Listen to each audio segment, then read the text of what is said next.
lot of time arguing with each other in the modern world. We in like a more general sense, not we as in those of us here, but we as in a country and a world and a race, as just humankind. We spend a lot of time arguing, and we get in fights on Facebook, and we do a lot of things like argue about politics, and none of that is really expressing the kingdom on the earth that we're supposed to be called to do, I think. You can't argue someone into experiencing love. I think Bill kind of talked about that a little bit. Grace isn't bestowed with rhetoric. Grace, love, and forgiveness, these are things you understand with experience, not with debate or research. During hard times, like when someone gets a terminal illness, you don't get to just talk to the doctor and have them walk you through things like the fear and the pain and the exhaustion of that process. When you're dying or when you're very sick or when things are hard, you turn to those who are going to sit with you and hold you and cry with you, and those are the people who are the faithful and the merciful and above all, the authentic, because what you're looking for is people who will tell you the truth. I'm Barry's son. He wanted me to preach today. I'm not a preacher. But mostly, I think basically at Andy's wedding, someone took a picture of me reading the Bible like this and put the idea in his head. So I was kind of burdened by the onus of this task, I guess. But I thought and I'd hoped I'd have, at least a couple more weeks, maybe a couple months to sort of get it together, but I kind of procrastinated and didn't really. So I was mostly not really burdened by the fear of public speaking, really, or anything like that. It was just by the weight of knowing that Barry had hopes for what I would say today, and not knowing what those hopes were. So I knew I had to talk about God, and I knew I had to talk about Dad. those were what I had.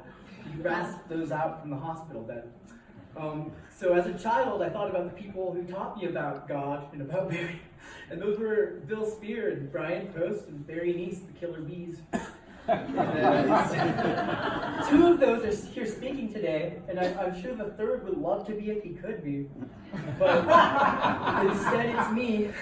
And so I'm here being his voice, and what I think I want to explain is sort of his thing. Because Barry wasn't normal, he was unique. And at most funerals, people talk about people being unique, but Barry was someone no one else has been before. So he used the word preach, and that made me start to think about how little I knew about the Bible. I still read the Bible. I never lost my faith or went into some deep rebellion, but I thought about the Old Testament, and it's not as familiar as the New Testament. I think people talk about the gospel easier than they talk about prophets, and I think that's because prophets are weird. There's several of them. They all have different idiosyncrasies, but none of them are great people from the start. A lot of them actually will fight with God. That's weird.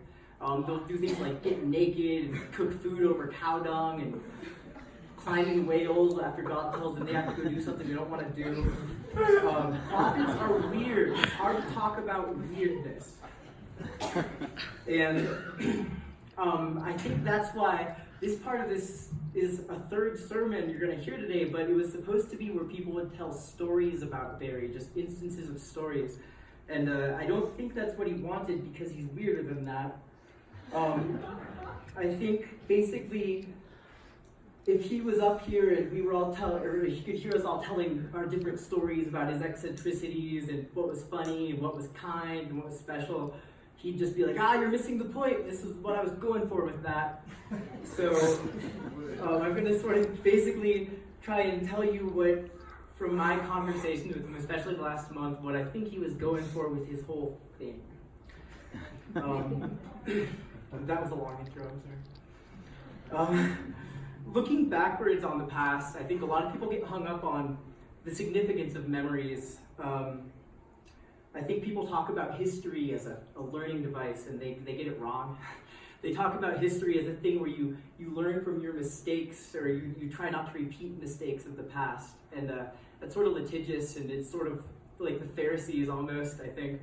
I think the real lesson of history is context. And I think the real lesson of understanding the past or remembering it is to know why things are the way they are. And I think to understand Barry, it's good to go back into the past. He liked to tell stories about the past. We can remember him for being awesome or funny or brilliant or loving or eccentric, but basically what he would rather us remember is the meaning of his life. And I think it had meaning. I think people struggle with the meaning of life, but Barry never did. Since he was very, very little, he knew exactly what he was trying to be and what he was trying to do. And I didn't know what I was going to say here until I saw a picture of him. Look, Kyle, can you stand up really fast? Barry kind of had that kind of thing going.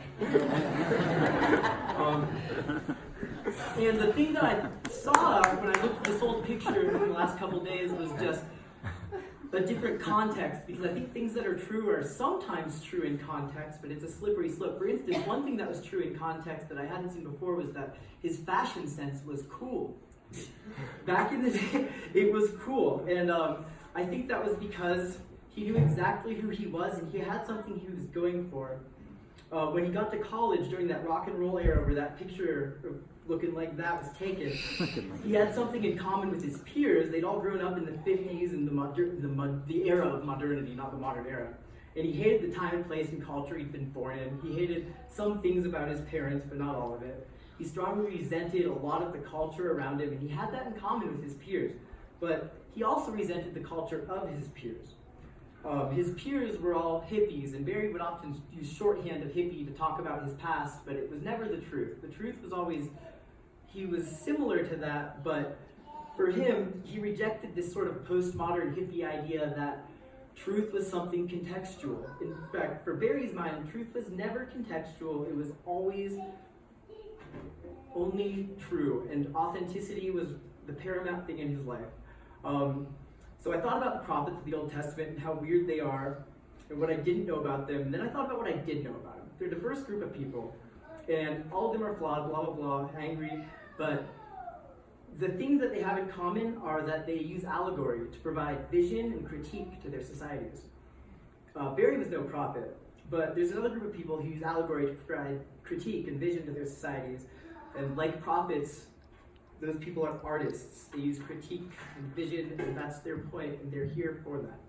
Barry was not a prophet, but as an artist, primarily a musician, if we take in the totality of Barry Neese, the good and the bad, music even isn't really close to the whole picture. I believe that Barry's entire life was an art project, a single multifaceted opus that changed an expression, but never its meaning and never its purpose.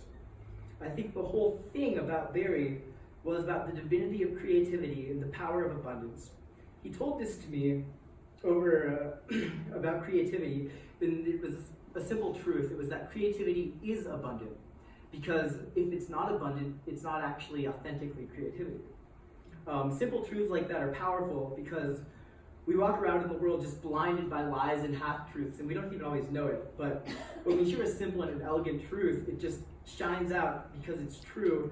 And it's in a world of darkness, and that darkness is things that are inauthentic, or not true, or not wholly true, or subverting the truth. He told me another thing about music. He told me it doesn't connect with listeners because it's good. Good music doesn't matter. What rather matters for music to connect with an audience is the perception of it being authentic.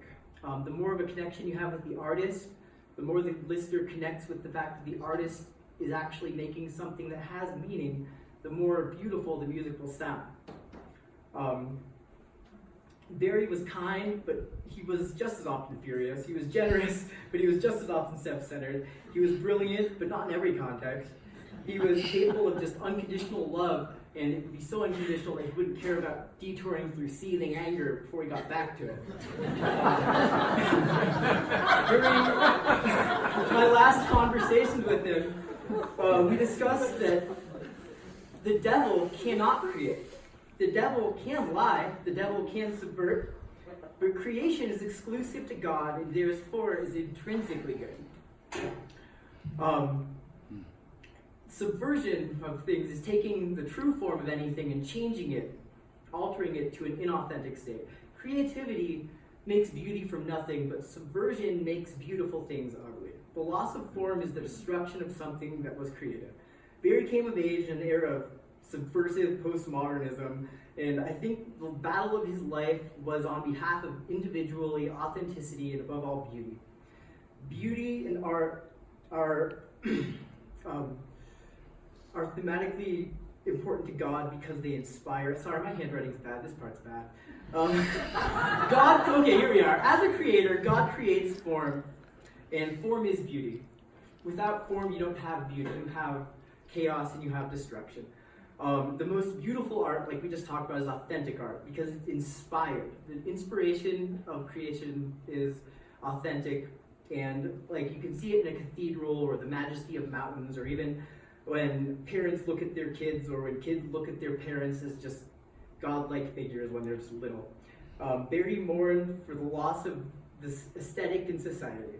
He saw a sort of postmodern tendency to appropriate beauty and to subvert it into something lesser and cheaper, and he hated it. And he saw the tendency for truth to be rendered contextual, but he rejected that entirely in favor of the notion that truth is absolute and abundant. At the very end, there wasn't that much left of the form of Barry Neese.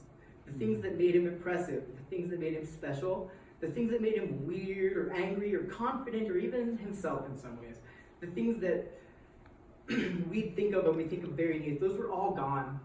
He was just, all of that was taken from him.